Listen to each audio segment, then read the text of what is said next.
It's great to be here today to talk about what nuclear energy could do in Australia at this time. We have approached putting this panel together and reflecting on this based on deep concerns that we have that there is a very inaccurate representation of what it will take to have a reliable and effective grid, and we're going to concentrate on the eastern grid, but I believe our colleagues from Western Australia can also show equally that we already entered the area of unreliability and unpredictability.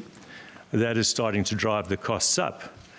And the plan is to increase that unreliability and that unpredictability by following the same menu that we've been following for the preceding years. Decarbonisation of the grid needs firm dispatchable resources as the anchor tenant of what we do. And so today, we've gathered a group of people together who I will introduce as we work through the plan that we have to share a wide range of information. But just before we do that, I'd like to say something that I didn't think I'd ever have to say in the next 10 years, but which came true over the last 2 weeks.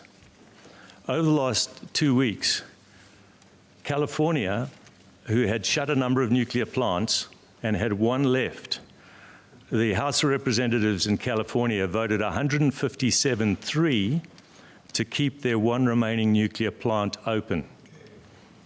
Why did they do that?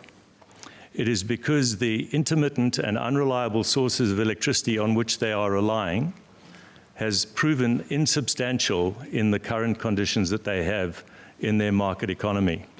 And remember that California still gets 35% of its power from other states around it. And so it's protected by a blanket, if you will. Our eastern grid is not protected by any blankets. And therefore, we are starting to see what I would call the California effect. More profound, perhaps, is Germany. Germany is integrated and connected into the European grid, one of the most integrated grids in the world. They have built, over the last 15 to 20 years, many, many wind turbines and many, many solar panels. The Fraunhofer Institute in Germany, which is the equivalent of our CSIRO, in particular their solar energy group, 3 years ago produced a report after they had had some problems in their grid. And there's one graph in that report which is really interesting. It's got a big red circle on the solar power piece, and it said 50% too little. What they meant was 100%, but being scientists, they sort of fudged it. What they meant was we have to build this all again if we're going to have enough solar. And they've been doing this for nearly 20 years. We cannot rely in Australia on this sort of planning. And yet this is the planning that we are being told is being done. The UK, also on a journey towards large amounts of intermittent renewables, particularly in Scotland, which doesn't really have any other backup at the moment, has also decided to continue reinvestment in nuclear power plants. Their particular choices that they are making are based on their history of deep investment in nuclear. And in fact, Tony, who said a few words a little bit earlier in the other session, Tony, how many of the plants did you start in the UK system? 8. So Tony Irwin switched on and operated 8 nuclear power plants in the UK system. He then came to Australia to help us set up the early operations of the Opal reactor, a non-power reactor that does not make electrons in Australia. And it's been a privilege to work with Tony over the years. The UK ran down its fleet, I think, with the similar argument that went on in Germany, that somehow we were going to escape the need to have this firm, dispatchable, safe power that comes from nuclear power plants. But in fact, the UK is now switching back quite strongly into a rational policy of having firm nuclear power available in order to provide that resilience to the grid. So whatever you hear today, you will not find people objecting to intermittent renewables. I personally was responsible for the group that developed the wind map in the eastern part of South Africa. I was involved in the commercialization of battery technologies. My battery technology group developed intellectual property that we sold to Toshiba and licensed that lithium battery technology in the 1990s, before lithium batteries were famous. And so in a sense, one sense, we are technology agnostic, but one thing we're sure about, it has to be low carbon, it has to be completely predictable, and it has to be low cost. And we believe that small modular reactors fit that bill for our eastern grid, and likely will fit that bill for all electricity supply in Australia in the future. And we believe that the modern Greens movement, the one that follows the anti-nuclear Greens movement, is in support of that. And we have a short video from Finland where the Greens have become pro-nuclear because they live in the straitened circumstances of being nestled between Russia and the rest of Europe, being in a very cold place, and having the benefit of nuclear power. So if we could roll that video. At the moment, we're globally facing two crises, climate crisis and the loss of biodiversity. And tackling these challenges boils a lot down to energy policy. And in energy policy, one highly debated issue is the role of nuclear in the future. The problem we're facing, the parameters we're facing, the amount of energy we need to decarbonize, to get rid of fossil fuels and ensure human development. What are the actual tools that can be used? What is the portfolio that we should have of different energy sources? Are renewables alone enough? And I encourage everyone to do this math and kind of look out as robust strategies as possible for tackling these global crises. This is what the Greens in Finland have been doing, and as a result we've actually adopted a more technology neutral, pragmatic and to some extent pro-nuclear stance on energy policy. So that's the position in Finland, and I think it is the logical end of a process of thoughtful reflection about all of the issues that will face society as we decarbonize for the future. Now, we've got a group of people today, and I'm going to introduce them as they come up in the program. First up is James Flay, and he is going to outline for us the problem with the Australian Energy Market Operators Integrated System Plan. Now, some people might start saying ISP. When they say ISP, they mean the Integrated System Plan. And that is the published plan for the Eastern Grid, which is currently being imposed on us. So before I talk about the AEMO plan, I just want to be careful to point out that this is not a critique of AEMO as an organisation. They fully understand the challenges that we have ahead of us. They are between a rock and a hard place. They feel the need, understandably, to implement government policy, both at federal and state levels. I think left to their own devices, their ISP would look different from the one that we examined today. But nevertheless, firstly, the ISP hasn't seriously considered any alternatives to nearly 100% wind and solar. In any large engineering project, generating and comparing alternative concepts is a prerequisite to a good plan. The only concept that's being proposed seems to want to shoehorn a fond political daydream into an essential physical system. Okay? And this failure to consider alternative concepts means this plan shouldn't get past any project review board. It also inadvertently proposes that we reverse a 300-year-old trend towards ever higher quality fuels and instead revert to being wholly dependent on weak, intermittent flows of energy. Seems to conclude that there's no downsides or risks to this approach. But of course, if it were that simple, it'd be difficult to explain why 19th century merchants quickly replaced their sailing ships, powered by free wind, with steamships powered by coal.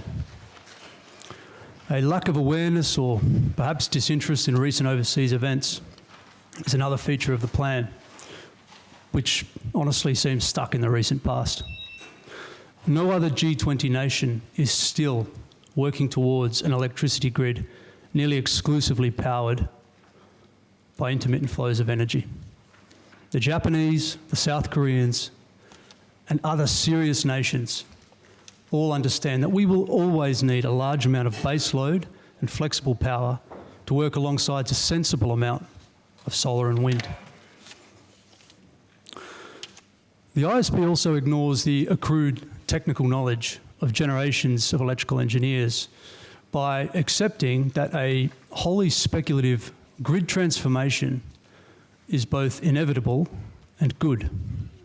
And this seems strange because I don't really recall hearing many complaints about the cost and reliability of the old grid, the one that we're being asked to abandon. Sure, it was heavy on CO2, but it did the job. The old grid, sort of the current grid, I suppose, was centrally planned, it was centrally operated, and it was optimised around large baseload power stations and actual customer demand. This philosophy worked for 100 years on 6 continents.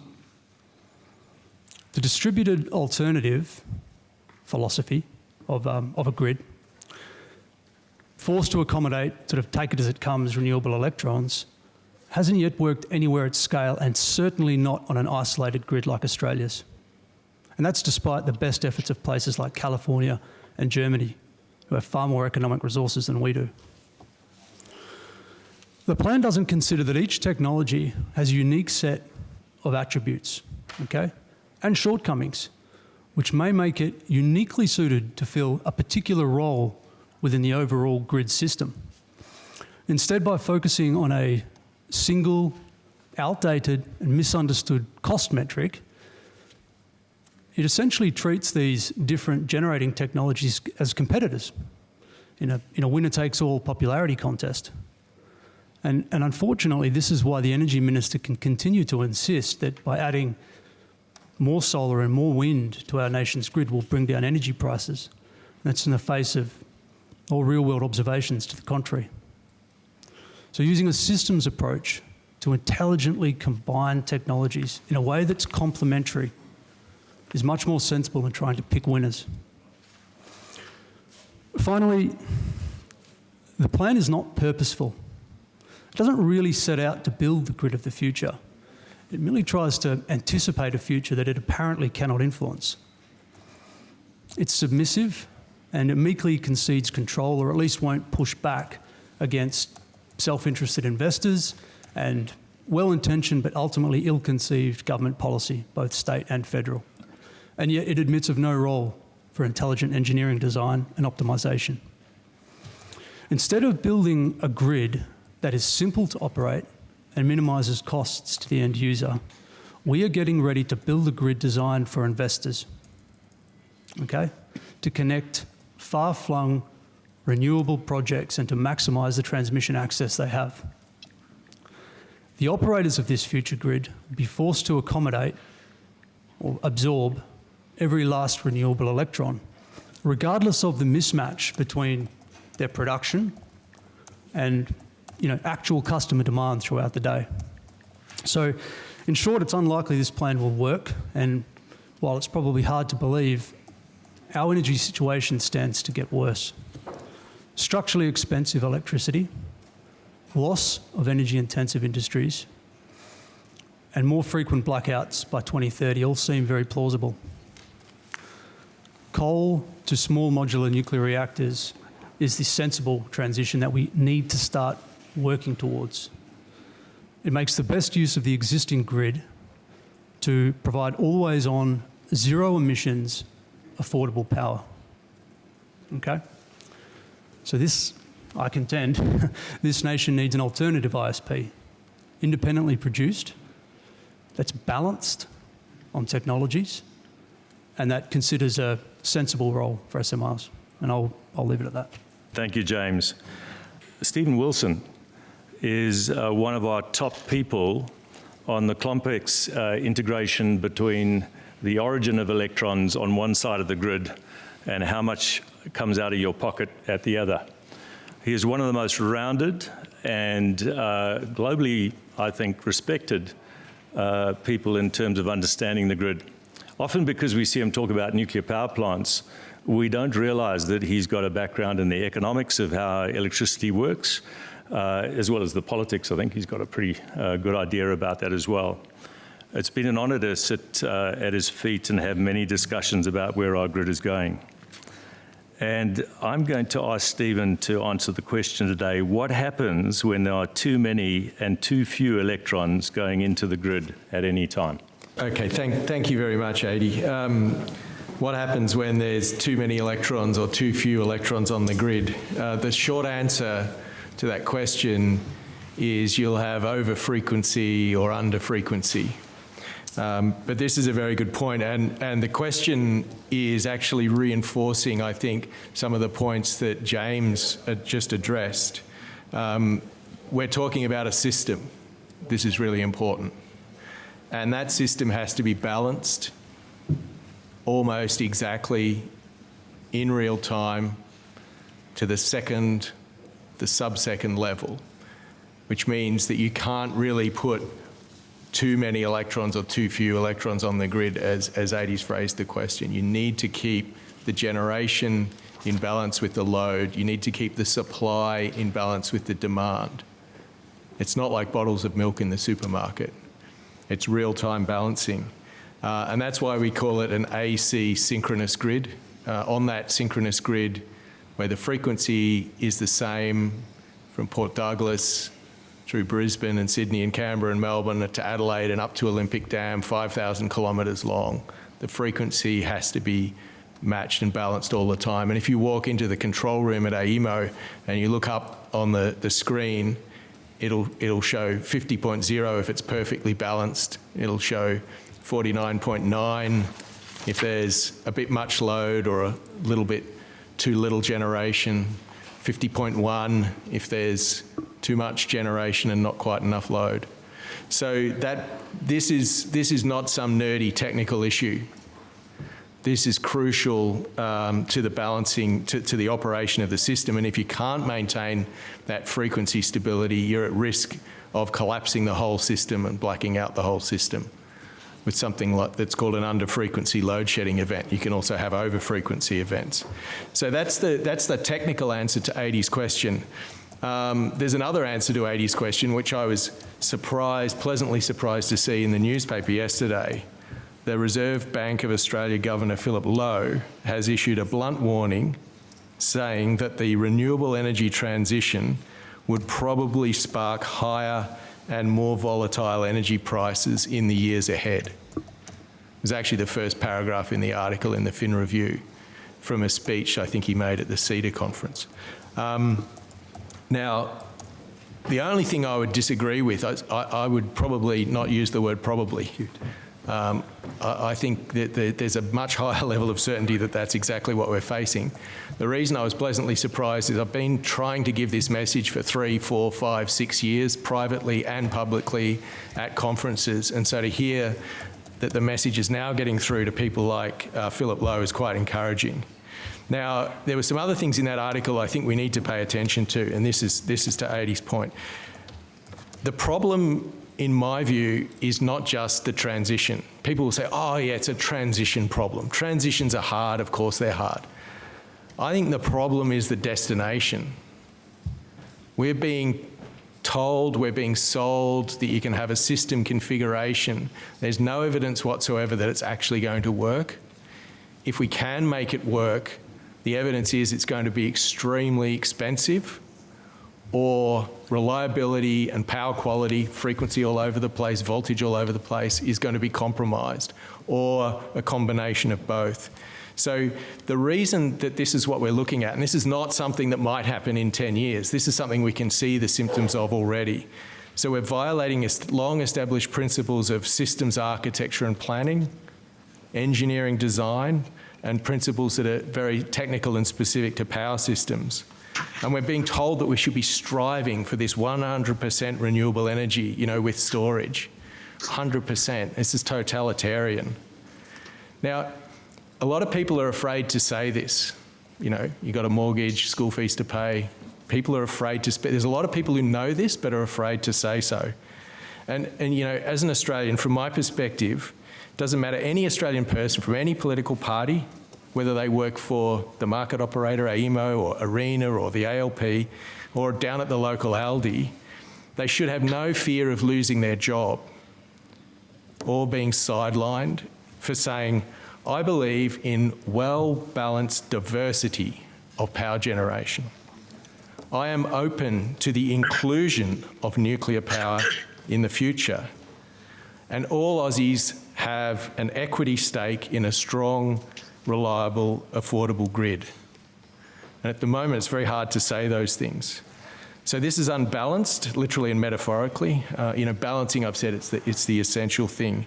And we've got to recognise that saturation is a real problem, and we need to understand this and stop, take a deep breath, and look at what's a sensible way forward. Now, for more technical explanations of this, come along to the seminar tomorrow morning in the theaterette. Thank you very much.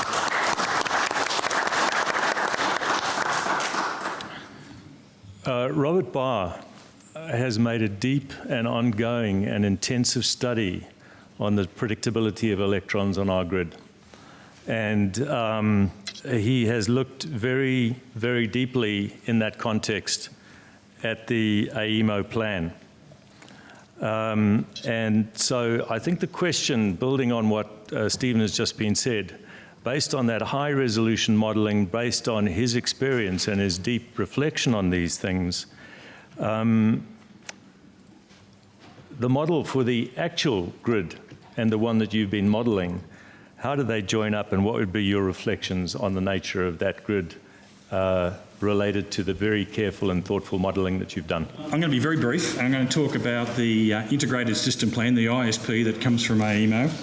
And within it, there are 4 scenarios. There's a step change scenario, slow change, progressive change, and hydrogen superpower. Now, with my modelling, I've been able to model all those, and there's a common thread. And what I look particularly, and I teach this to my students at the University of Wollongong, is that when you do these plans, you look at the end game, and the end game for this plan is 2050. Do I want to end up where this plan leads me in 2050? Now, if I go through my modelling, what it shows is that I'm going to have blackouts in 2050. It's not going to work with the resources that I see inside the plan. In fact, I need 40% more resources, 40% more generation, 40% more storage, and more transmissions required to make that system work. When I go and look at the wind, we talk about wind, and the power system's got to work under worst case conditions. And the worst case conditions is in the middle of winter, where the solar resources are at their lowest, and then we have wind droughts, and we have very significant wind droughts in eastern Australia, and I just find that the resources are not in the ISP to get through those. Then I go and look at the costing. With the way AEMO do the costing, they look at the transmission, they look at the generation on the transmission side, they list all the resources they want on the low voltage. They want to put solar on my roof, they want to put batteries in my garage, but in the process they don't cost it. And the costing is really poorly done because it doesn't come up with a cents per kilowatt hour, the actual cost that customers have to pay. So we've got this plan. I think it's really a poor plan. It needs a lot more work doing on it. And what does it lead to? It leads to the Australian Energy Regulator regulating and putting forward approving projects that I don't think are probably economically viable. It leads to organisations like Reactor. Reactor do their economic studies, and when they do their economic studies, they take the technical input from these plans and feed it straight in as if it's gospel. And so if you put flawed information into your economic model, like Reactor I think have done, you end up with flawed outputs. And I think we're seeing that, and we're seeing the results of that now. We see poor inputs into, see other modelling from Access Economics. Access Economics, they accept the plan, the ISP, as gospel, and then it leads through, I think, very poor conclusions. And I also see it with the Grattan Institute. The Grattan Institute, they take these plans, they think that they're all gospel, that it's the way forward. And that's why we're in this very delicate situation at the moment. We're 15 years into a transition, and it's just getting worse every year. All the easy fixes are gone. and we are heading for a very difficult time ahead. There's no easy fix to the problem that we're in, and no matter what we do, it's going to take 10 or 15 years to get out of the situation that we're in at the moment. Thank you. It's going to take 10 or 15 years to dig ourselves out of this. I think it's important, therefore, to ask what other challenges and concerns there might be in relation to this plan. And to think through that, I'm going to ask James Taylor, Dr. James Taylor, to say something. Well, from an engineering point of view, most people would agree it's all about the numbers. And regrettably, after studying the AEMO plan for the future, the numbers just don't cut it.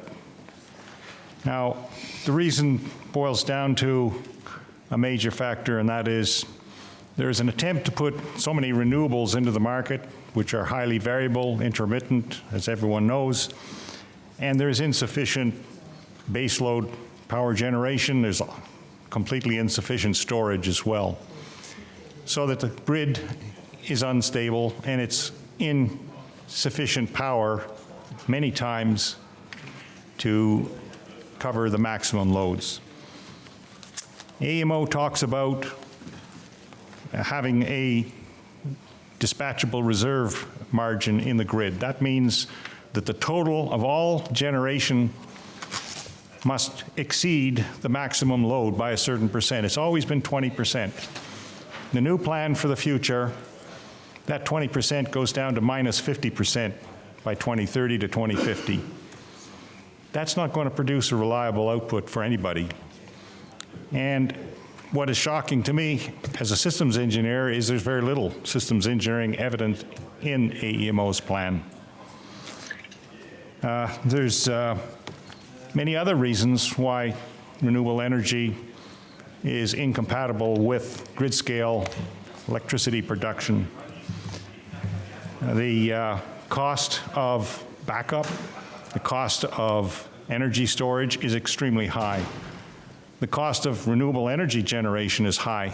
I mean, you need 5 times more capacity with renewable energy than with a baseload power plant, because a baseload power plant will run quite comfortably at 65 to 80% and go to 100% outputs on demand, whereas renewable energy typically has an average of around 25 to 30%.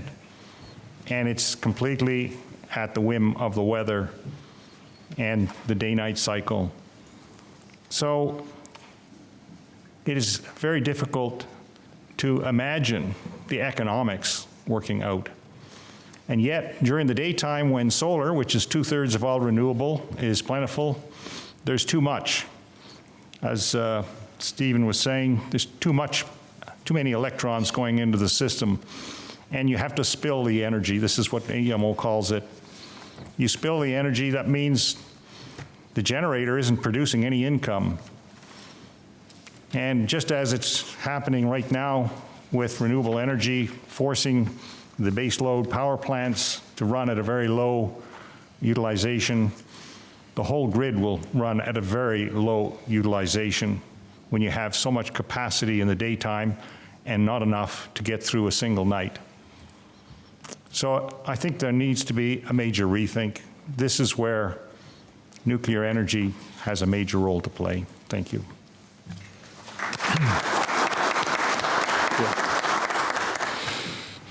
Thank you very much. I think at this point I just need to note that there are more facts on the table in this room about the future of electricity than anywhere else in Australia.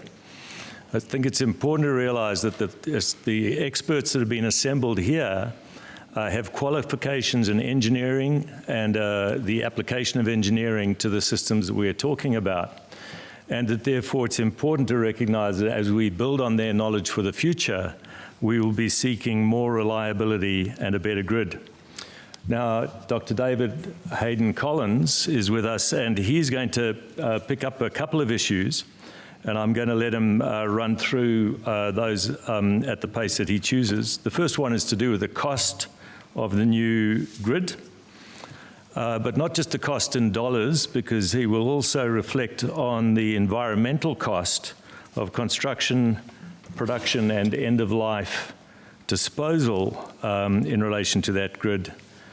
And then finally, to wrap it up, we'll pull together the cost to the economy and industry. So Dave, we'll let you pick up all three in a row and just keep going. Thank you. Thank you, Eddie. First, may I say it's wonderful to see a critical mass here today. You guys were waiting for that one, weren't you? I'm going to start with what Eddie and I call the integrity triangle. So this is environment, economics, and security. I'll start with environment. Year after year, we see an ever-increasing emission of greenhouse gases and associated climate change destruction. Despite decades of negotiations and agreements that frustrated all of us, the world's best efforts for more than 3 decades. I can remember Jimmy Carter put PV cells on the White House in the 1970s. It's a long time ago, guys, and we've been working on this problem for that long. And still, if you have a look at a graph of the rate of global greenhouse gas emissions, it's still rising. It's not plateauing, it's not dropping. We see these wonderful graphs coming out of all these computer models from CSIRO and others who do great work, but we're nowhere near even starting to get in the right direction. It's extremely disturbing. What's the problem? Well, realistically, it's a global problem. Australia's contribution is tiny. Right now, all we see here at the moment in our country is discussion around what we're doing and how we're going to put in renewable energies and how everyone's behavior is going to change. We're going to have to change to meet those commitments. And even if we're successful, in the words of Bill Clinton, it's the world stupid. It's the world stupid. We will have failed. The reality is that global emissions are dominated by China and India's growing emissions, which increase year on year. The elephant in the corner is China.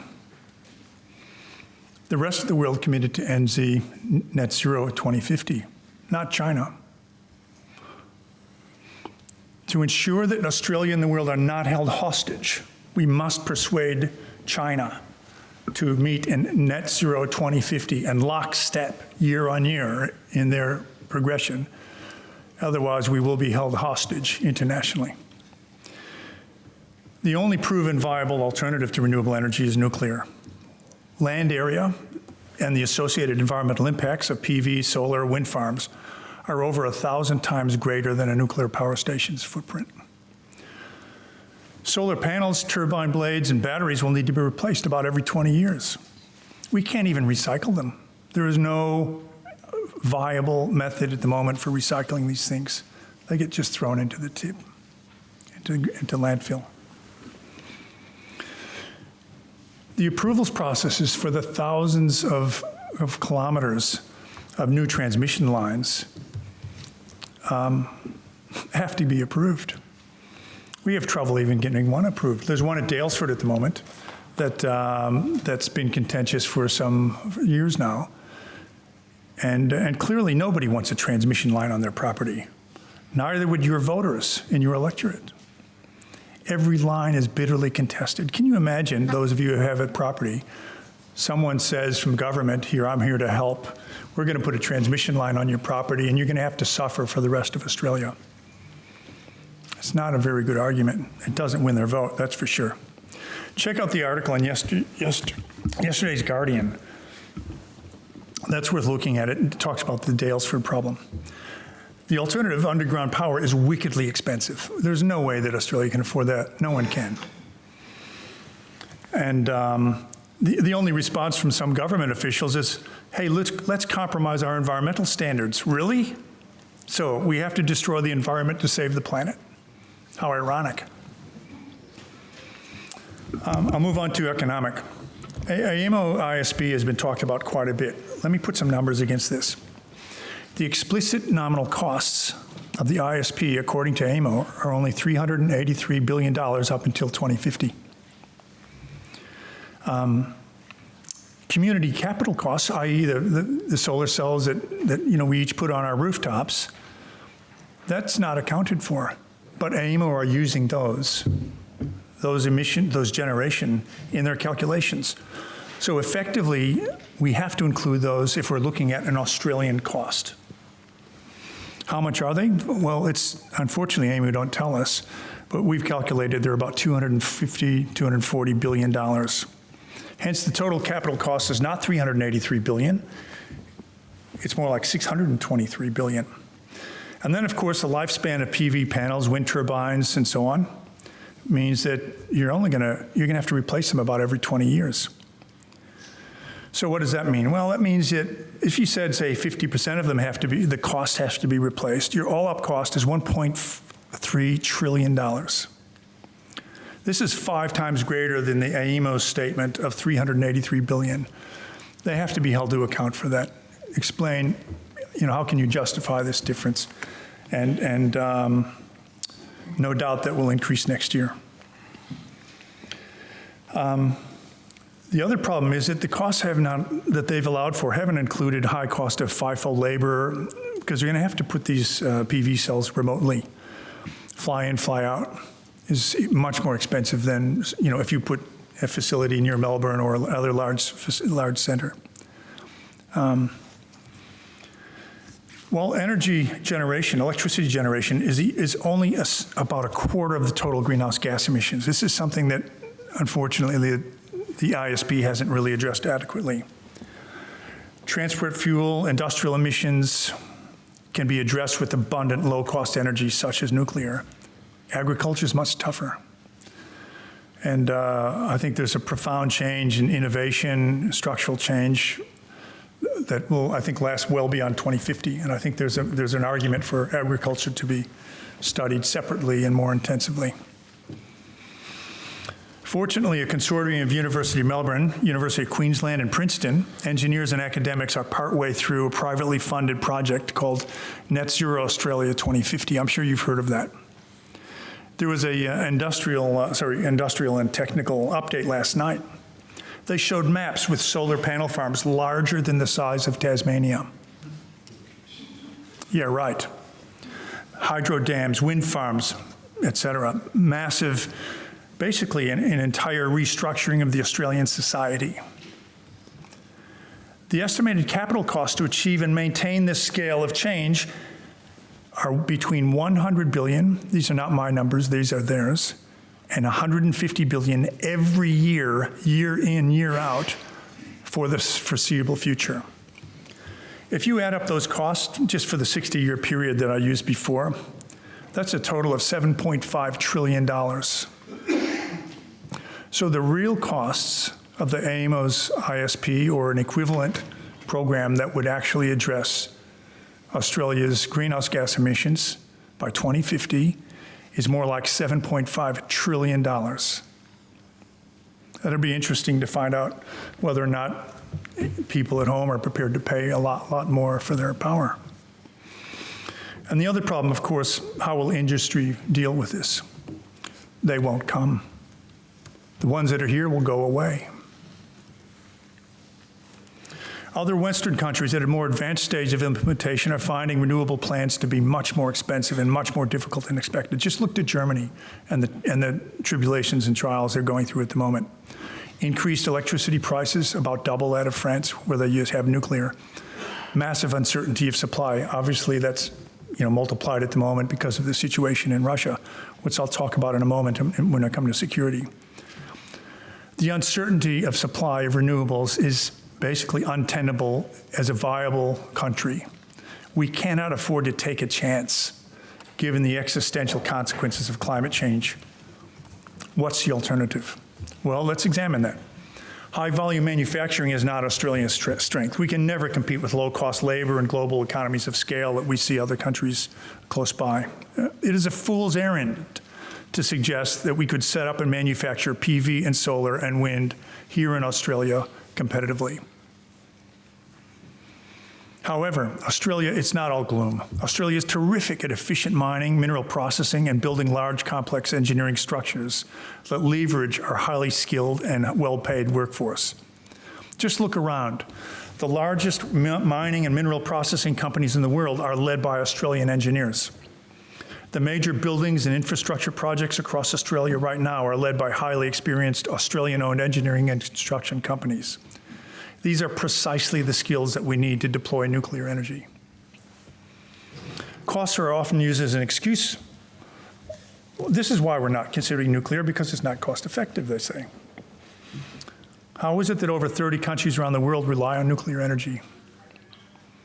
The only place that have a systemic problem with cost blowouts and delays is in certain Western countries, where the regulations are so complex that it takes 10 to 20 years to navigate, introducing delays, unproductive hurdles, and costs that make nuclear uneconomic. Maybe that was their intent. Security. Firstly, defense. China is the dominant and lowest cost supplier of both PV solar and wind turbines. 8 of the 10 top PV solar manufacturers are based in China.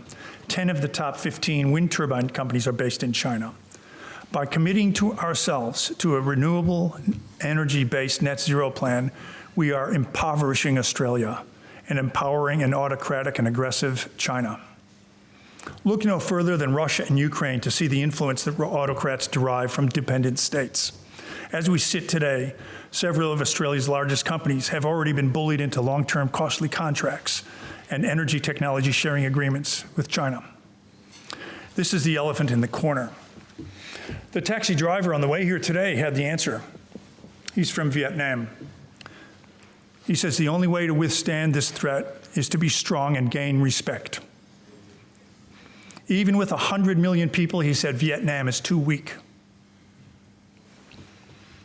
The underlying foundation of an effective defense is a wealthy and robust economy that is immune to autocratic aggression.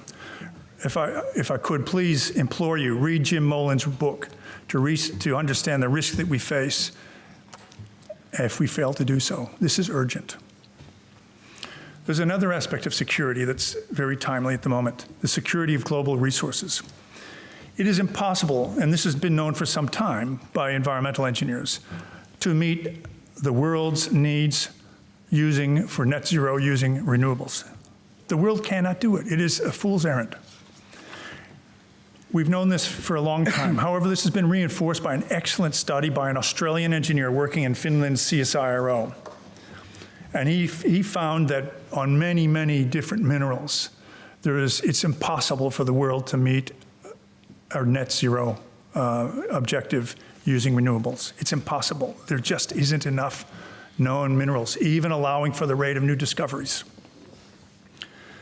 We might be able to achieve that here in Australia if we hoard all of our minerals, because we have quite a few here. But it would be a kind of pointless achievement, a quixotic victory, given that it's a world problem. I don't think our friends overseas would thank us. So, conclusion. The scientific, engineering, and experiential evidence is building that nuclear energy is an essential technology to address climate change. Proven, simple nuclear energy technology that can be plugged in with 100% chance of working without the need to rewire Australia can be deployed now. Neither AEMO or Australian governments have seriously considered nuclear energy, despite nuclear's greater social, strategic, geopolitical cost, ecological, and human health impact benefits. We have a critical, in Australia, obligation, and the people in this room, in this building, have a critical leadership obligation to fulfill. We must quickly build our own net zero systems so that we can assist developing countries and meet their global net zero objectives. Our efforts have to be intensive. We have to act now, this decade, not waiting for the next election cycle. If we spend this decade fulfilling our needs using nuclear, we can then focus on strengthening the world's economy and helping them achieve their objectives. The first priority must be to remove the federal and state nuclear prohibitions so that nuclear energy can be given urgent consideration on its merits.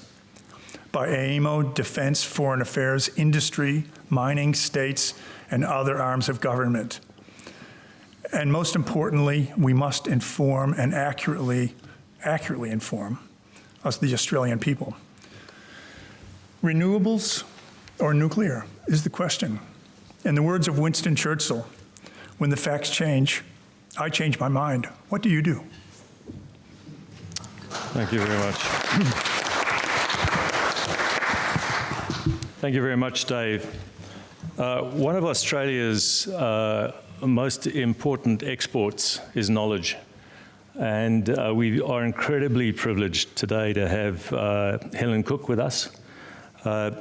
You would not understand how the nuclear world that is building plants around different geographies and different areas have to navigate a kind of a forest of regulations and laws and international treaties and settings. There is one book in the world that has been written about nuclear law that is read by everybody, and it has just had its 3rd edition, I think, approved. The person who wrote that book and is the sole author of that book and who has fixed all 3 editions is Helen Cook. She is a national treasure, and I think we already give her applause for having achieved that. Now that she is cross with me, I think we would love to hear, Helen, what the legal constraints are and what it would take for us to move Australia forward and build nuclear in this country. Thank you very much. Well, thank you very much, Adi. You are, as ever, far too kind, but thank you. So, it's an interesting question, that you've asked me, what are the legal constraints? Well, of course, in Australia, we have a couple of pretty significant constraints, being the federal prohibitions that we have on nuclear energy, and then also the prohibitions that we have in some Australian states. So, as Dave just said, of course, at some point we need to address those prohibitions. Now, the nuclear energy sector is one of the most heavily regulated around the world, and there is good reason for this. Efficient and effective nuclear regulation ensures the high levels of nuclear safety, the high levels of nuclear security, and ensures nuclear non-proliferation, which of course are absolute fundamentals to any nuclear energy program. So it would not be sufficient for Australia to simply overturn the prohibitions that we have today. We would actually need to put in place, and this would be in accordance with international obligations that we have already signed up to, we would need to put in place a legal and regulatory regime that would oversee the nuclear activities involved in the construction and operation of nuclear power plants in this country.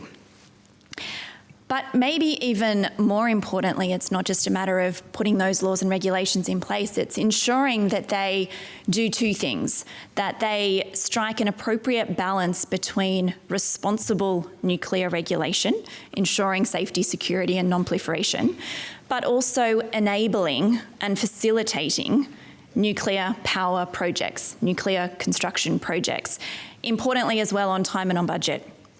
And this is where there's a lot of work that is currently being done internationally. There's a lot of work being done by countries around the world that are looking at deploying new nuclear power plants, and in particular small modular nuclear reactors.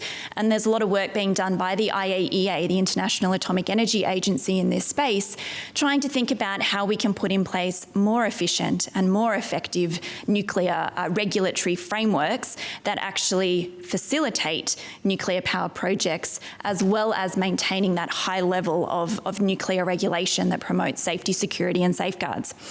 Now, this is where I think Australia is particularly well placed, together with other similarly situated countries that also have existing sophisticated legal and regulatory regimes, not for nuclear energy, but in other areas, that also have international obligations that, of course, they plan to maintain and implement. And they also have a relatively blank regulatory canvas when it comes to nuclear energy.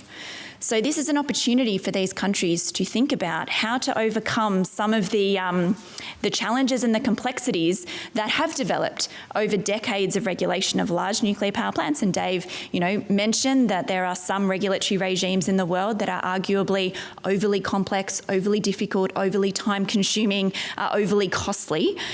So it's really an opportunity for countries like Australia and certainly other countries that are currently engaged in this process to think about how to develop efficient and effective legal and regulatory regimes to facilitate small modular reactor projects on time and on budget and in the volume that we need to see SMRs actually make the contribution to decarbonised energy systems that we know they can. Thanks, Adi. Next up, we want to continue to look at financial constraints, and we have with us David Kyland. And David, you're up now on financial constraints and how they might hinder delivery. Baseload power stations of any sort of technology, not renewables, but baseload are going to be difficult to finance in the current market because of the way our energy-only market works. There is a hidden subsidy for renewables. And apart from a small amount of spinning reserve in each region, the renewables get preferential treatment. This is exacerbated by the solar panels on roofs, which is a sort of a negative load. It's behind the meter and you don't see it. This issue was investigated by the ACCC about 2 or 3 years ago, identified this gap in the financial market and recommended the government look at underwriting PPAs, particularly in the middle to latter part of contracts for the types of power stations you might want to build. And an obvious example would be for SMRs. Thank you very much. Next up, we have Robert Parker. Robert has worked intensively on understanding how the world is changing in relation to nuclear. And Robert, I'd like to kind of give you 2 questions in a row here. The first one is, what does all of this thinking mean for a deeply renewables grid in terms of retail electricity prices and the expansion of the grid? And how does that then translate into our food and consumer goods prices? First off, I'd like to mention that price is not the same as cost. And we sometimes forget this particular issue because people tend to focus upon the costs of renewables versus nuclear. But I'll touch on the cost issue first because it's important. And I mentioned earlier today that we've got this energy model that we use that Dr. Barr devised. And using that model, we've gone to AEMO's integrated system plans. Now, they've got one particular plan which you might say is the favoured one. That's called the step change. This is where we basically swallow the snake oil, take the whole bottle down and get right into it. And so having done that, we go to this step change where we're very robust and we get stuck in. And when we look at the model, and so what we do is we say, okay, let's look at a nuclear scenario, an optimum nuclear scenario. And let's take the step change scenario. And what the step change has is a lot of renewables, wind and solar, and it's got a lot of batteries and it's got a lot of pumped hydro. And it's also got a bit of gas.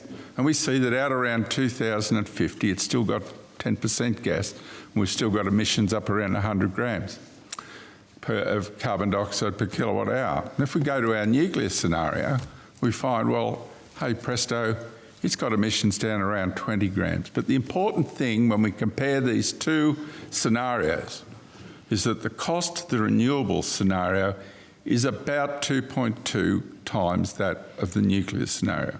It is much more expensive. And so that covers off, you like, on the cost issue. And as Dave Collins has mentioned, it's not hard to imagine why we should be getting such a large rise when we look at the tremendous investment that we've got to make in all these renewables. So we've got a real cost problem here. But the next thing we suffer with a predominantly renewable system is price fluctuations. And as we saw in July of this year, when the NEM was suspended, we had energy prices in our pool system going up to $300 per megawatt hour. That was over the month. And that's when the thing was suspended. Now, sure, it's settled back a bit, but price is determined by this real problem we've got with a predominantly renewable system. If you think like a juggler trying to hold a bunch of balls in the air, and he's got a bit of solar here, and a bit of wind here, and he's got pumped hydro, and he's got a bit of gas, and he's got all of these balls. And when you look at the complexity of trying to juggle this, there are times when the wind and solar don't cooperate. And that's when we've got not enough reserve margin in the system, and that's when the costs go right up through the roof. That happened in July, cold weather, high demand. We could well see another sort of event occur in this coming summertime. And so volatility is a part and parcel of renewables, and volatility is what drives price. And cost is another factor, but volatility is the main one. If that then we flow over into the cost implications for what it means to mums and dads for commodities, but also the standard of living, this high cost in underperforming assets, driven by the huge numbers that Dave Collins mentioned, drives a massive amount of inflation into the economy. And it means that we will not have enough left in the pie for families to have a decent standard of living. And this is the net outcome. And so food prices will rise. Food producers and people value adding to the food chain, their prices will go up, and our standard of living will go down as we try to populate our economy with these high levels of renewables. I'll leave it there. Thank you. Thank you very much, Robert.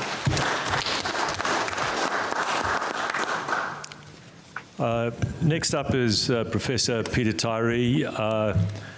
Peter and I have worked together quite a lot. He's been a great mentor to me. Thank you, Peter. When I came to Australia, he helped me think about what it was like to be an Aussie, and I'm still practicing. Except at the rugby. Yep. Rugby hasn't changed. But Peter represents the industry that actually helps this grid keep together. And he has got a deep knowledge of what happens when the grid is not reliable to manufacturers and industry suppliers and to mining and minerals. And Peter, your question today is, what effect does the intermittent renewable world that we are facing have on these two sectors? Thank you, Adi. First of all, just let me say, in addition to what Adi just said, I speak as an engineer who studied power systems. I worked in Sydney County Council, which is today Ausgrid, Australia's largest utility, and also in the manufacturing sector after setting up my own company in making high voltage components for the ASI. And I just cheekily say that the reason you've got air conditioning and lighting in this building today is due to Tyree transformers. I'm qualified to say Australia is almost at, if not already at, crisis point. We, as we've heard previous speakers say, our time is running out to make sure we get stable, reliable, low-cost electricity. Industry will not exist anywhere in the world if in any substantial way the cost of that energy or the electricity is high, the reliability is poor, and the availability and quality is also poor. So what the opposite of that is to say that if you want to build industry, and I'll come to the mining and mineral sector later on, if you want to do that, you've got to have a reliable electricity supply that's not just low cost and reliable and robust, it's also a perfect supply 24/7 by 365. That's what you call a reliable grid. And Australia has got one of the largest grids in the world. It's also got to be globally competitive. that if we're going to continue to create more wealth in Australia, you've got to have our electricity supply at competitive global prices. We used to be number 3 lowest cost in the OECD. We are now at the last or top most expensive 3. Consider today, maybe we ought to really consider what's been going on in the giants of Europe and the problems that they are now facing because they did not continue to build, as Australia did, good, robust, secure electricity supply.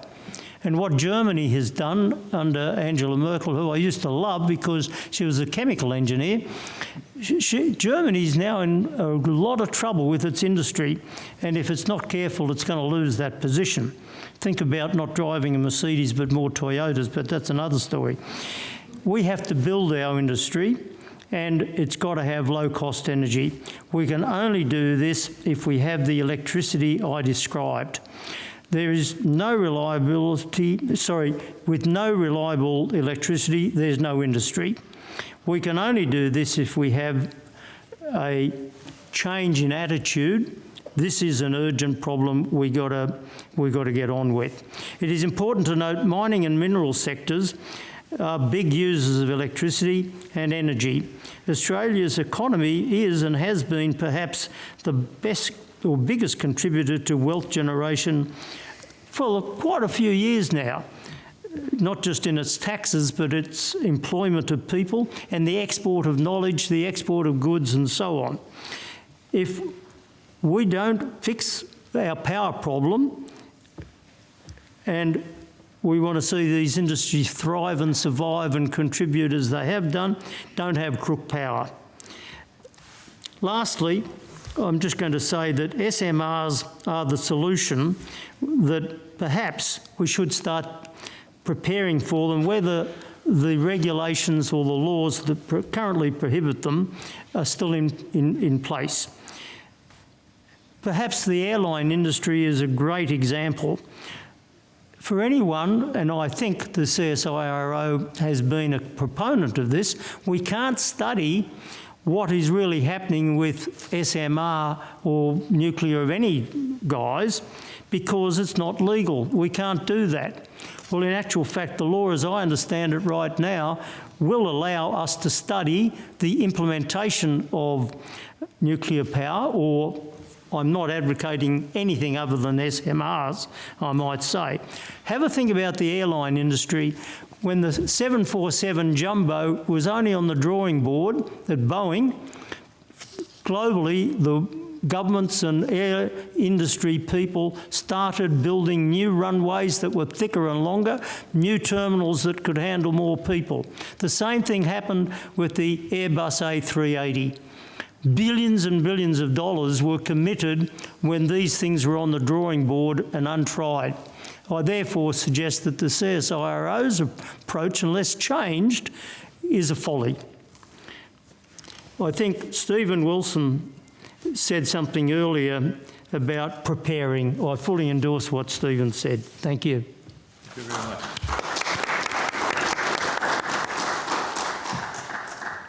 So following on that, I'm going to now go through again to Robert Barr.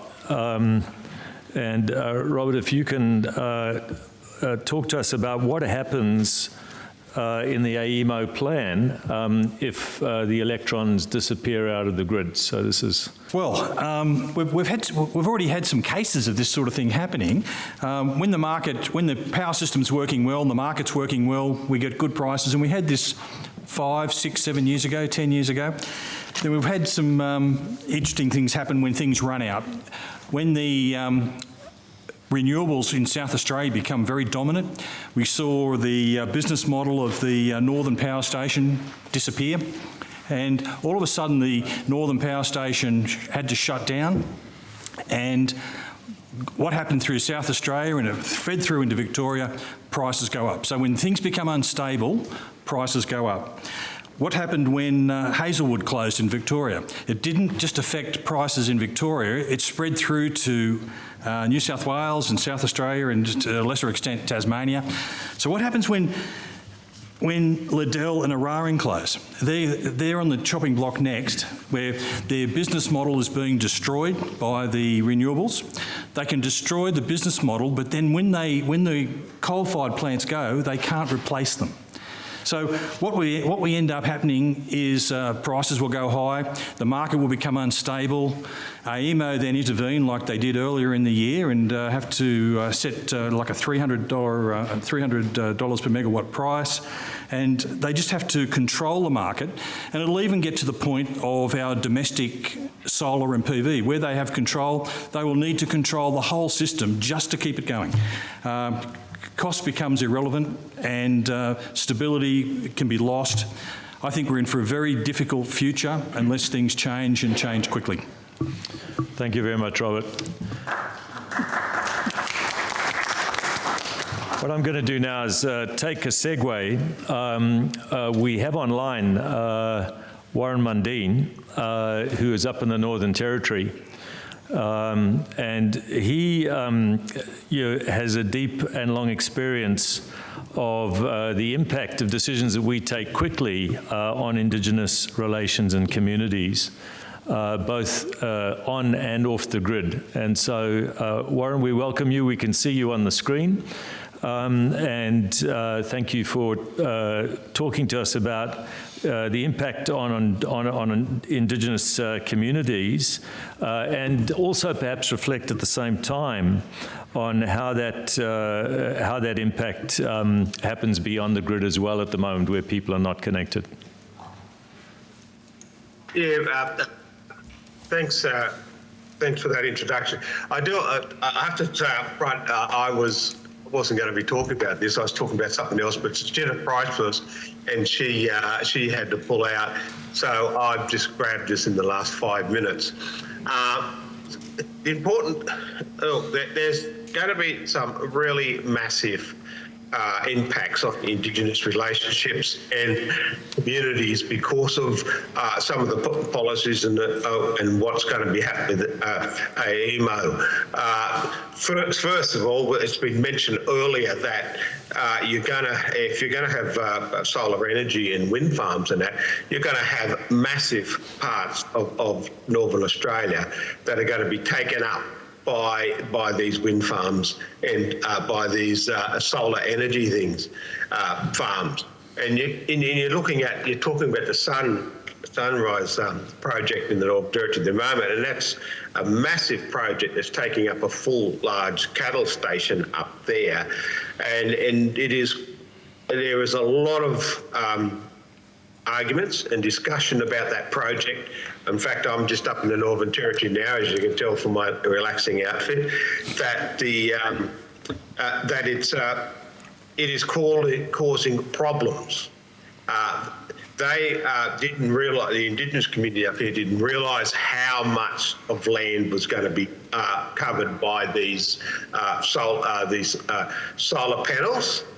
And how much that was going to be affecting their environment that they're in, and also their cultural heritage as well, that would be which will be covered by this, because it completely covers this whole cattle station, 15,000 hectares of land, and people are not very happy about this situation. So where does that lead into the future, and about other projects that are going to be going on? And we heard the conversation in regard to, the size of Tasmania up here, and that's going to cause a lot of problems. We are struggling with a number of projects up here across Northern Australia, and I can't see it really being acceptable up here. So where does that take us? And that's the biggest issue that we've got to start talking about. Where does that take us in regard to this renewable energy that that the government's pushing, and that everyone's pushing at this stage? I'll be talking about the SMRs and nuclear power and other stuff later on in my own presentation. But people up here are in really angry situations. In fact, I'm meeting with the Northern Land Council and some of the traditional owners tomorrow about this very issue about what these policies are going to do to their country. Thank you very much, Warren. So we've talked about what happens if we run out of electrons. One of the surprising things when I did my deep dive into the new AEMO plan was to find that we're going to have 15% gas putting carbon dioxide into the atmosphere in 2050. And what I would like to do is to ask James to talk about that. James Flay. As you know, I've spent most of my career in the upstream oil and gas industry, building LNG plants and subsea gas gathering facilities. And so I think gas is a wonderful fuel, you know, terrifically versatile, provided you can get it for the right price. As Germany and the UK have recently discovered, you can't have solar and wind without gas. And we've seen that all over the world where large amounts of solar and wind have been deployed.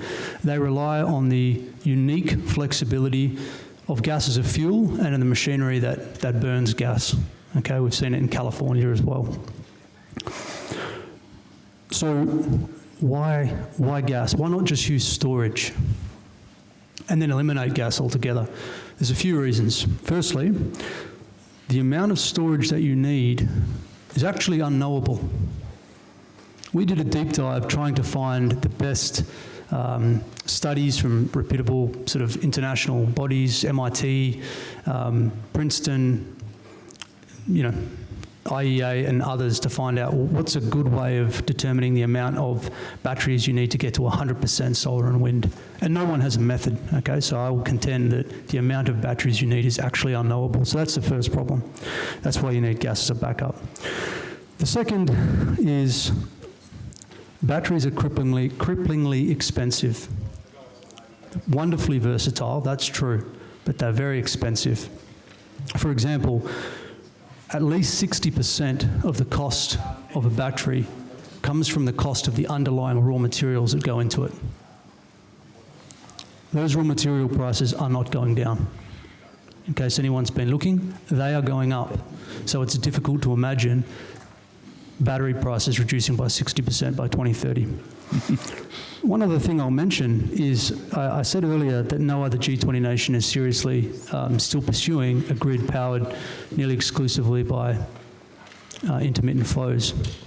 And one reason for this is not just the business in the Ukraine and how that's woken people up to energy security, but they're starting to wake up that pursuing a nearly 100% grid requires an enormous amount of batteries, and everyone is going to be trying to buy the same batteries from the same factories at the same time.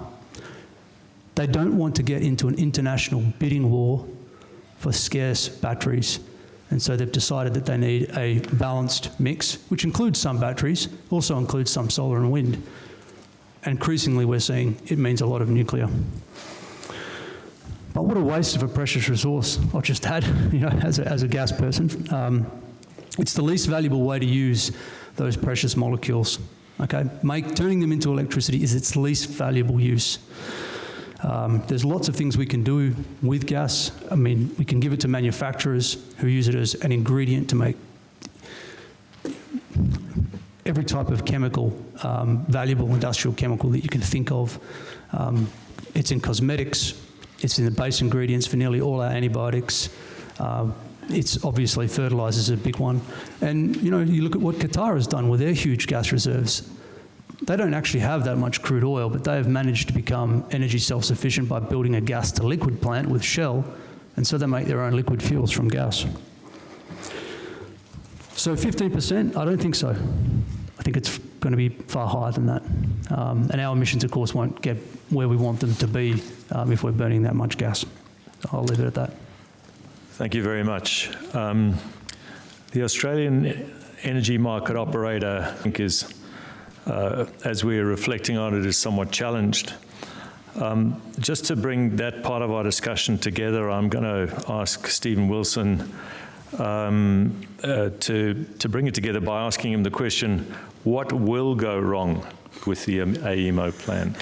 That's a great question, and actually it actually leads on quite well from what James was just saying. I just want to reinforce James's comment that the amount of storage is unknowable. We are constantly presented with this notion that storage is a magic wand. People wave it around like a magic wand. It's not.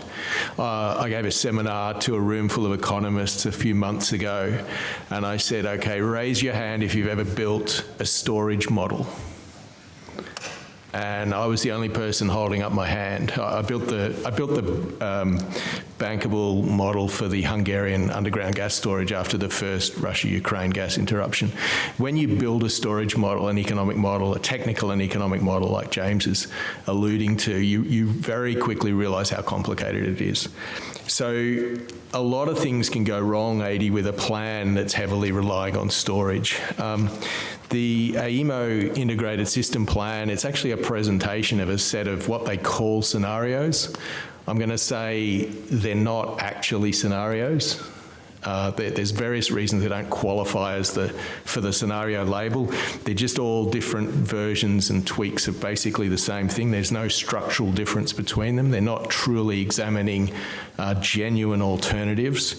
And so scenario A, as I call it, is A for all eggs in one basket, renewables and storage. And if that doesn't work, as I expect it won't, what happens? Well, what happens is, what can go wrong is we end up with a crisis and we do emergency refurbishments of old coal plants. Welcome to Germany. In Germany, they are literally, this is not just a cartoon in a newspaper, they are literally tearing down wind turbines to get to the coal seam underneath. I mean, it's this comical stuff. And then if that's not enough, if we've already dynamited the old coal plants, which not even the Germans do, then we get to a sort of dash for diesel backups, a desperate dash for diesel. Early in my career, I was an energy efficiency consultant, and one of the things I did was train people in the Philippines in rural electricity co-ops how to complete their energy efficiency and demand-side management plan to submit to the regulator. One of the things that was on everyone's mind in the Philippines is in the 1990s, the power system was so unreliable that two things happened. So if you were out in the countryside, you had very poor power quality. We were talking before about frequency, voltage all over the place, constantly destroying your equipment. I have to go and buy another fridge. This is not good for low-income people, obviously. And then in the city, around Manila, the main Meralco grid was so unreliable that the big companies basically went to Caterpillar Diesel and bought diesel generators. So this is the world you end up in, is that the companies will either go overseas and take their business elsewhere, or they'll go to diesel generators and the middle class will go to their own generators. So you get a very, very adverse outcome. And so I call those scenario C and scenario D. And that's why we need Plan B, a balanced mix that includes nuclear power. Thank you very much. Plan B. Tony, Erwin, you've spent a lot of time looking at the grid and you've thought a lot about uranium. What was happening last week in South Australia, or was that, is it this one for you, Tony? Yes. Yep. Yep. What was happening in South Australia, and then you can immediately follow that up with your love of uranium. Right, thank you, Adi. So earlier this month, 12th of November, you remember there was a big storm in South Australia. A transmission tower failed and the interconnector tripped to Victoria. So this is not, a completely unexpected event. AEMO have to plan for this sort of event. But what happened then was Victoria was okay. So Victoria is supported by coal. So the Victorian side was quite stable. But when you look at the South Australian side, it's a completely different story. Because at the time, they'd got a lot of wind, but because of the storm, the wind was really variable. And when the wind gets too high, the wind turbines cut out. So you've got this effect where the amount of wind is going up and down really rapidly. Also, because of the storm, the solar was up and down, because as it passes across, you get a big change in the solar. So you're getting a very variable supply in South Australia. The only way it survived was gas. So South Australia, normally, they have to have an amount of gas on the system just to keep it stable. They've got the big battery, etc., but really they need a lot more than that. And they're very, very dependent, on gas. And as Stephen said, you've got to keep the frequency within limits. So Victoria frequency was normal, but if you look at the South Australian frequency, it was outside normal limits for over 2 hours. Now, this is damaging to equipment. You can't operate a system like this, and this could cause real problems for them. So this is the sort of event that we get in now, and if we go even more variables, if we hadn't have had the gas in South Australia, we'd have had another blackout in South Australia, as we did a few years ago. So Adi mentioned my love of uranium. So worldwide, there's 437 power reactors operating worldwide. All it takes in uranium supplies is 62,000 tonnes of uranium ore. That's for the whole reactors worldwide, because it's a very dense energy source. If that was coal, it would supply Bayswater for 2 days. So you can see the difference. This is a fuel pellet. It's about the size of a small fingernail, and that's a ton of coal. So this is a really dense, useful energy source. 2 of these is your whole supply for a year for your house. And, energy density is really important because of sustainability. Because it's such a dense energy source, you need far less materials. So we've talked about the huge amounts of materials you need for renewables. Nuclear is far less, more sustainable. And then you look at the land requirements. A small nuclear power plant, 18 hectares. Liddell's 100 hectares. So it'd fit on any coal-fired power station site without a problem. You look at a big solar plant, Darlington Point, 1,000 hectares, and that's only 250 megawatts peak. So there's a huge difference in materials, huge difference in land. So I recommend uranium as a good energy source. Thank you, Eddie. Thank you very much, Tony.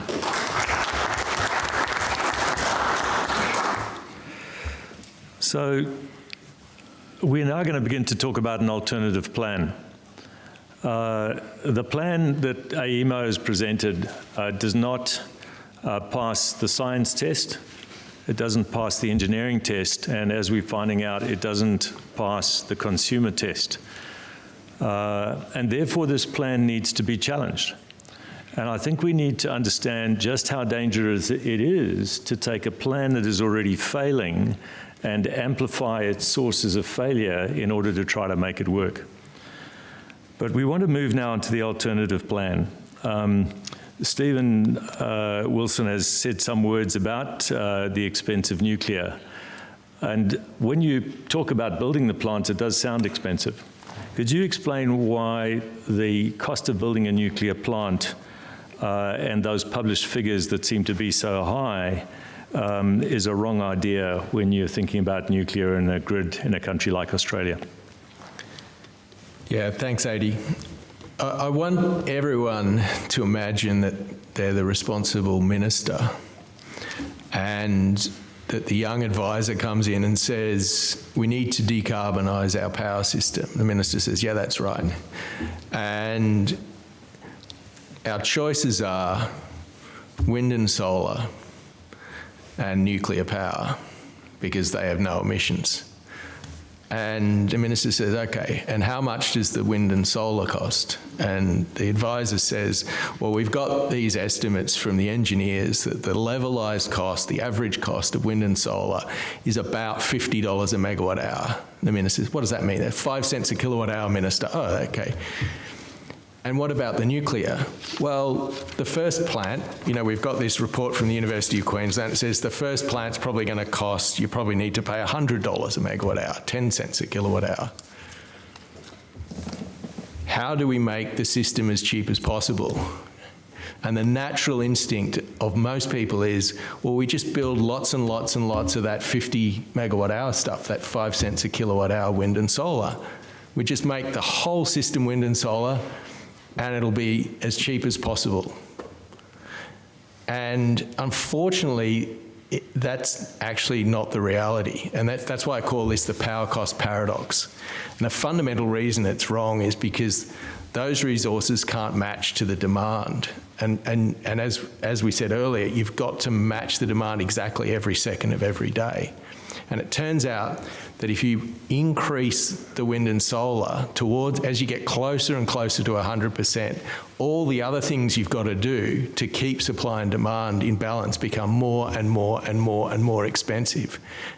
And you just end up with an astronomically expensive system. Whereas if you put in the right amount of nuclear, and by the way, in the optimal, and we've seen this in our research, in separate research work from this, the optimal grid does have some wind and solar in it, maybe something like 25%, which is about what we've got now. Okay, but the overall optimum has a good, sensible amount of nuclear in the foundation, and that's how you get the lowest cost, no emissions or very low emissions power grid. Thank you very much.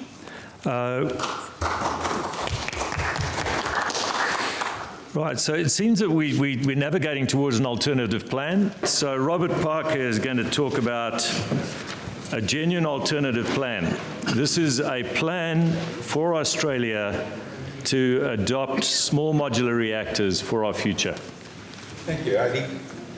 Okay, so we've got an energy future in which we're going to be decarbonising our economy. Tends to be our commitment. But what does that mean? Well, we've heard today that only currently about a third of our emissions actually come from the electricity grid. We've got sectors such as manufacturing, transport, agriculture, a whole other bunch of sectors that are contributing to carbon emissions. And so in this brave new world of emissions reductions, the idea is to be able to drive electricity into those other sectors. And it's for that reason that AEMO, in their integrated system plans, have come up with these different step change and progressive change and a whole bunch of numbers. But basically, as one moves further out towards 2050, we see incremental increases in the amount of electricity that needs to be generated. And I will, unfortunately, hit you with a few numbers just to give you some sense. Currently, in Australia, we're generating in the region of 200 terawatt hours per year, okay?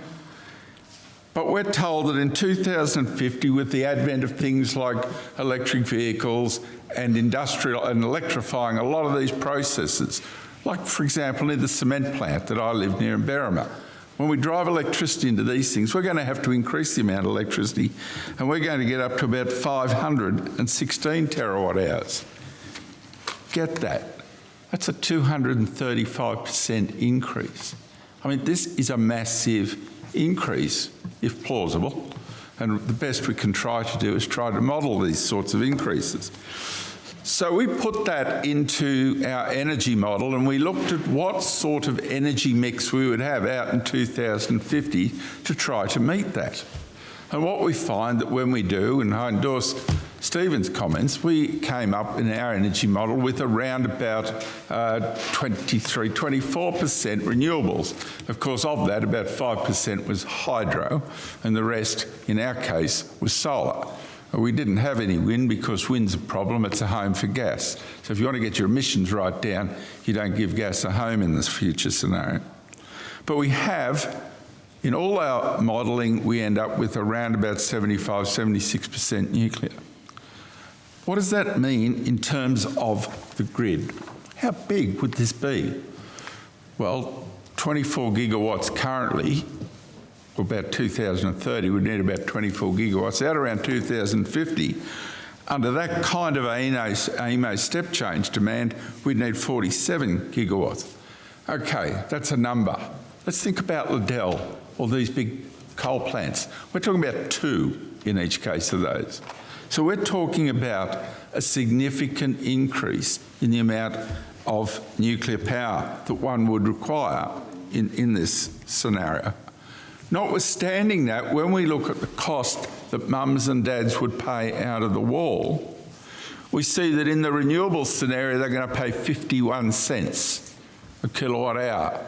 How does that relate to a similar country like Ontario, province of Canada? Well, they're paying 18, okay? So we're more than double, triple what they'll be paying. And they've got 60% nuclear and a whole bunch of hydro. So the writing's on the wall. If we look at the nuclear scenario in this new world, well, we'll be down around 25 cents, or about half, just under half of what a renewable scenario would be. And so I've given you some sense of the kinds of numbers that would apply to nuclear. Now, they are big numbers of capacity. This is not some little gentle scheme. There is a problem.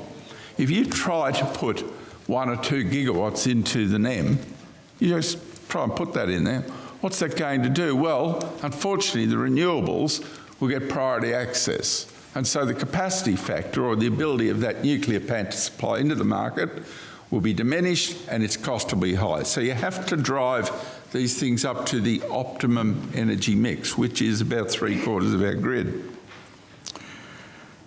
We've also got to think in terms of the future, what types of nuclear plants we could look at. Now, we've been over to Canada. We've looked at a wonderful plant there that's being built by Ontario Power Generation on Lake Ontario. It's a 300 megawatt small modular reactor. Lovely bit of kit. Just over the border in Wyoming, we've got Bill Gates, Warren Buffett funding with the US Department of Energy, a really innovative, fantastic plant called Natrium. That's another sort of small nuclear plant, but of course that one has also got the ability to expand out to from 345 megawatts out to 600 or 1,000. So we've got to really think in the future about the types of plants we need to use. But what we've more importantly got to do is we've got to get on and do the planning right now. Because there are plants out there in the marketplace sitting there now that we could integrate into our systems. And so we've got to be really mindful of, if we really need figures like 24 to 40, 45 gigawatts, what sort of plan, what size of plant, what mix of plants would we need for this future? At present, we're not doing that, and the time to start this planning was around about 10 years ago. But this is where we've got to harness some smarts, and I would think one of the best places to start would be to go over and talk to Ontario. How is it that you've got electricity at half our prices? What is it you're doing right and that we're doing wrong? The other good thing about the Canadians is they've also, like Australia, got a remote mining industry. And they're looking right now at putting small or micro modular reactors into their grid. And we're talking, not into their grid, I'm sorry, standalone on mining areas. So we're talking about plants that could power a crusher and a refining plant on a mining site. So we're talking about plants here of 5, 15 megawatts, really quite small truck-mounted ones. And so the Canadians are looking at building one of those at their Chalk River facility, and that'll either be a small, what they call pebble bed type plant, or the other one would be a small high temperature gas plant. That's a bit of techo stuff, but they are really going down that route. Thank you, Adi. Excellent. Thank you very much. So to the discussants, I just want to alert you that we're a little bit behind time, so highly refined statements, please. And I'd like to go first back to David Kyland. and ask him to describe the economic benefits of SMRs in the grid. Thanks, Adi. Clearly, and I've got an aluminium background, the two things you need to use energy-intensive industries, you need reliability and you need cost. On the landscape ahead of us, the only option I can see is SMRs. It will deal with the cost. It will deal best with the cost. Whether that's competitive, it's up to Australia and other areas perhaps.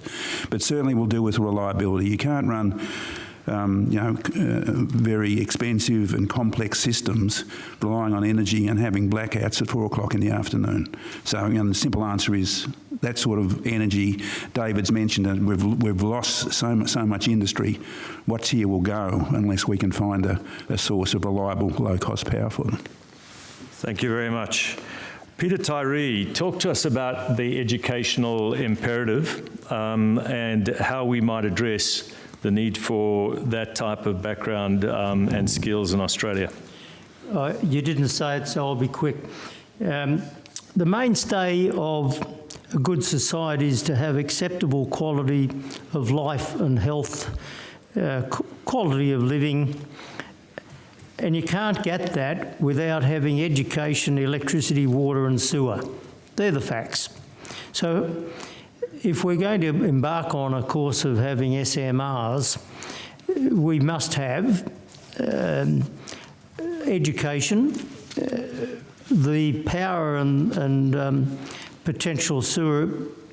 That's a separate issue we're not concerned with today, but the electricity is. So they go hand in hand. The University of New South Wales first started a Masters of Nuclear Engineering course about 8 years ago, and that has developed further and further. It's also embraced an agreement with ANSTO, and it collaborates with ANSTO. It also collaborates with the University of New South Wales Canberra facilities, which shall I say, the Defence Forces rely on heavily as well, and they also go hand in hand. The University of Wollongong has got fabulous nuclear capability, particularly with safety, and Sydney University has also got capability in there, as well as the ANU, which, dare I say, would play a wonderful part because they understand what they're talking about in doing policy leadership. If Australia was to do as we have been told, we can by Helen, go down a path quite easily. So the only other comment I might say in there is that these days, whether it's through ATSE, the Academy of Technical Sciences and Engineering, Engineers Australia, schools and others, there is such a focus on STEM subjects, which gives me, and I think all of you should have a lot of expectations that whether it's, it will be regardless of gender, that STEM subjects will grow and grow and grow. Therefore, we're assured of having the capability of people that are educated. So, next point is, what else can we do with this education? Australia led the world in developing coal-fired power stations. We integrated that with our coal industry, and it's no surprise that the Australian mining industry is probably #1 in the world. I could be cheeky and say the University of New South Wales School of Mining is #1 in the world. The power stations that were developed, particularly by the Electricity Commission of New South Wales to, I'll say sort of mention one because it was black coal, unlike what was in Victoria where it was brown. They developed technologies that are still today leading in the field. But coal's a no-no. So why don't we replicate exactly what we did in the coal industry by using our educated people from the best mining schools and the best mining country in the world to deploy that knowledge and capability, transfer it over into nuclear engineering, which also has got an extra benefit, of course, as we go ahead, because under AUKUS we must have that know-how, that technology, that capability in the deployment of nuclear subs. And I just mentioned, for the record, I could easily envisage, because of that nuclear sub capability, if ever South Australia has another major blackout like it did many years ago, you could park these subs in a port somewhere and plug them in. Just a little thing. I'm not far-fetched. You can do it. So I think that it remains to be said that the grids are too dependent. I back up exactly what was being said before by Stephen again, and we didn't even collaborate on this, but the grids are too dependent on renewable, and it cannot be controlled safely is another aspect. The latency in a system, i.e. the time to control it, electricity, the electrons are moving the same speed as light. If you're going to have the fastest optical fibre controls, guess what? It's a dead heat. You can't control a grid using optical fibre or light to run. You can't run signals up to the satellites because that's much slower. So if you're trying to run a grid based on all renewable, despite what Stephen was also saying, which is prohibitive, it's out of control. You cannot deploy maybe 2, 3, 4, 5 million generators, solar or wind, all over the country or Western Seaboard. You cannot do that and control it because they're controlled by something that is too slow. Therefore, you've got chaos, instability, massive blackouts. So I said I would be quick, that I think that the last comment is to you parliamentarians in the room. I love seeing during COVID experts who are scientists and medical people being listened to, maybe for the first time. Listen to the experts. I state the obvious of what's before us now to you people. Thank you very much. I'm going to go back to Warren. Warren Mundine, who has taught me so much. And Warren, thank you for being available to us from the Northern Territory. How do you envisage that Indigenous communities could participate in this transition that we have been describing for SMRs in the Australian setting?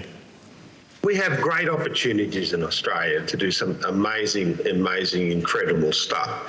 And I see working with SMRs is a big step forward. If you look at the small footprint, I spoke earlier about the amount of land and amount of environment we're going to have to take up with renewable energies, and that is, this is only a small footprint. It has a long life with it.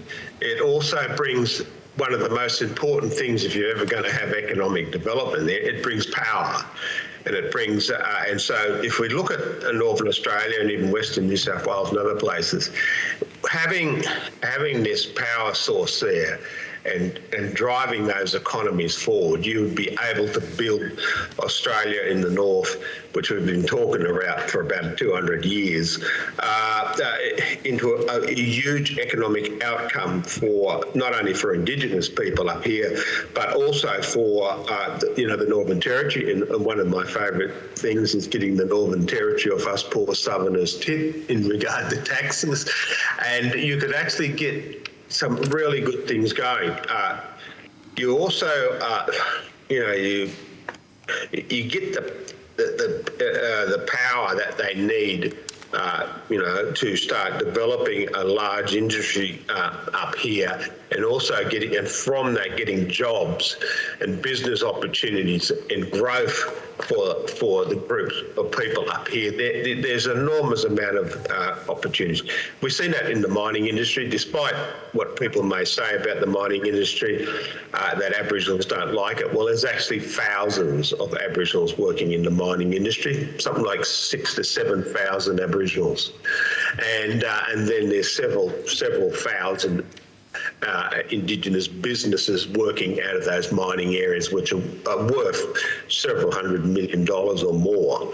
And so adding this on with getting the power source across Northern Australia, will be a massive opportunities for Indigenous workforce participation, as well as looking at how we can build a whole number of very prosperous, very townships and places. So, look, to me, it's all good outcomes, and the enormous economic opportunities will make a very powerful thing on the ground, because we know if you've got economic prosperity, you've got power, and that's driving that. You can also have, you have better health, you have better education, you have a whole wide range of different outcomes. I've been writing about this for years.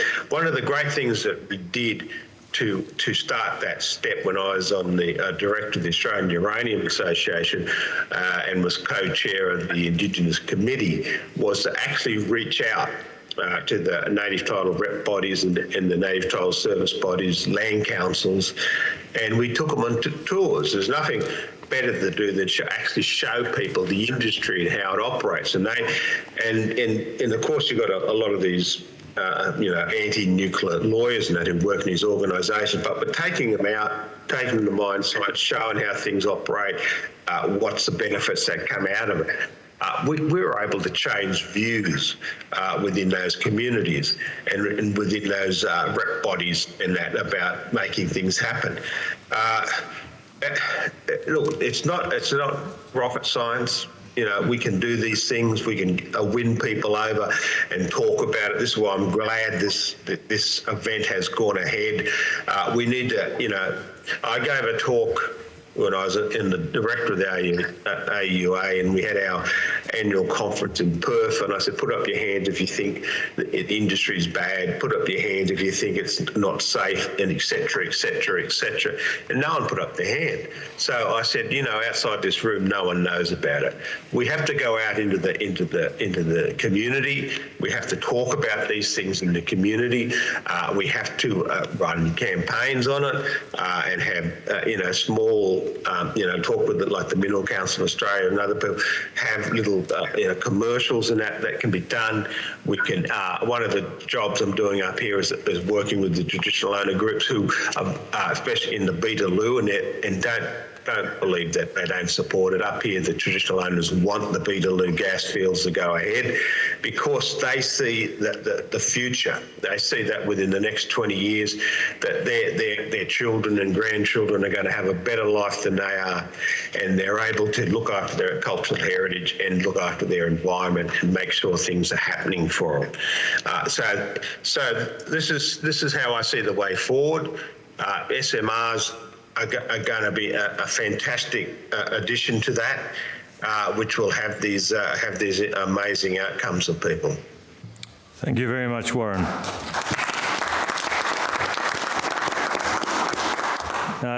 As we are coming towards the wrap-up, we do need to have the law.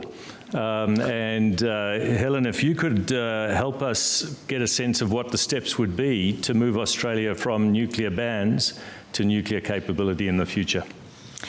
Thanks, Adi. So my day job is really divided into two parts. I advise clients on the procurement, construction and financing of new nuclear power plants, and I advise governments around the world on developing the legal and regulatory infrastructure that is necessary for a nuclear energy program. And I am reminded every day that nuclear energy is not an overnight proposition. It does take time, and there is a lot of work that needs to be done across a lot of different areas. And it's not just laws and regulations, it's institutions, it's human resource capabilities and development, it's electricity market structures, as we've heard about today, it's siting, it's funding and financing. There's a lot of different areas that need to be considered when a country is considering whether to move ahead with nuclear energy and then looking at how to successfully implement a nuclear energy program. Now, I often get asked, well, how long does it take? And that's a difficult question to answer. Would it take a country like Australia maybe 5 years? It takes other countries a lot longer. Maybe it would take us 5 years. Maybe it would take us a few more years. Maybe it would take us one less. Regardless, it takes a number of years to put a country, including a country like Australia, in the position to have the option to procure nuclear energy technology. Now, the other important data point, I think, is Robert was just talking about SMRs and the SMRs that are today being commercialised, and the demonstration units should be online and running later this decade, and SMRs should be available for commercialised and available for purchase by customers. So that, to me, that's our window. That's the window of time in which we need to get ready. We need to get in the game. We need to get on the vendors' order books if we want to have nuclear energy in our country. Now, you might say, as Adi said, well, how do we go about it? Well, the International Atomic Energy Agency has developed a standard approach. It's called the IAEA Milestones Approach in the development of a national infrastructure for nuclear energy. And countries, including 52 countries which are currently considering nuclear energy or actively implementing nuclear energy programs, these 52 countries use this methodology. It's a methodology or a toolkit. It starts from when a country considers nuclear as an option and goes all the way through to electrons on the grid. It's a very valuable toolkit. It was utilised by the UAE from start to electrons on their grid very successfully. So I believe that if we are to want to have the option to have nuclear energy in Australia later this decade or in the early 2030s, we must start the work now, and we should use the IAEA Milestones approach to do this. Thank you very much, Lon. Well, thank you very much, everybody. It's been my privilege to guide my colleagues through the process. I think that we've had the brains trust of Australian nuclear capability. You can see that we've certainly got the brain power. We just need a legal environment in which the brains can be applied to our future.